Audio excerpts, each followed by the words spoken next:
தேவ சமாதானம் கிருபையே, தேவ சந்தோஷமும் நிறைவாயே, தேவாசீர்வாதங்கள் தங்கிடவே தேவன் அருள் ஈவாரே.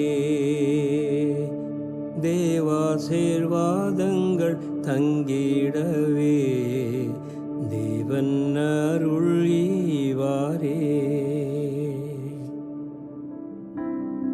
சமாதானம் தருகிற தேவன். இந்த காலை வேளையிலும் தேவன் தருகின்ற சமாதானத்தை குறித்து தியானித்து ஆராதிக்கப் போகிறோம். நம் ஆண்டவர் நமக்கு சமாதானத்தை கொடுக்கத்தான் இந்த உலகத்திற்கு வந்தார். எதை வேண்டுமென்றாலும் விலை கொடுத்து வாங்கிவிடலாம்.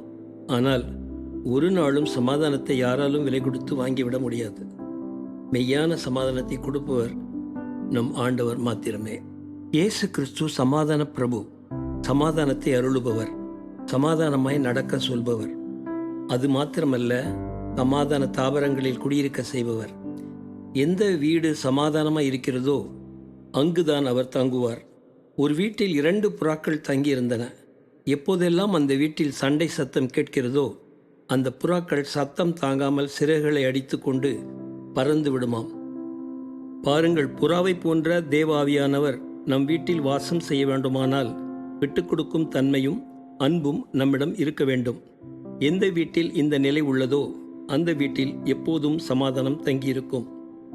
உன் படுக்கைக்கு செல்லும் முன்னதாக சமாதானம் ஆகிவிட வேண்டும் என்று வேதம் சொல்கிறது.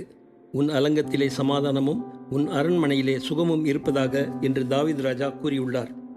ஜெபம். சமாதான கர்த்தரே, சமாதானத்தை அருள்பவரே, உம்மை வாழ்த்துகிறோம், உம்மை வணங்குகிறோம், உம்மை போற்றுகிறோம். இயேசுவின் நாமத்தில் பிதாவே, ஆமேன்.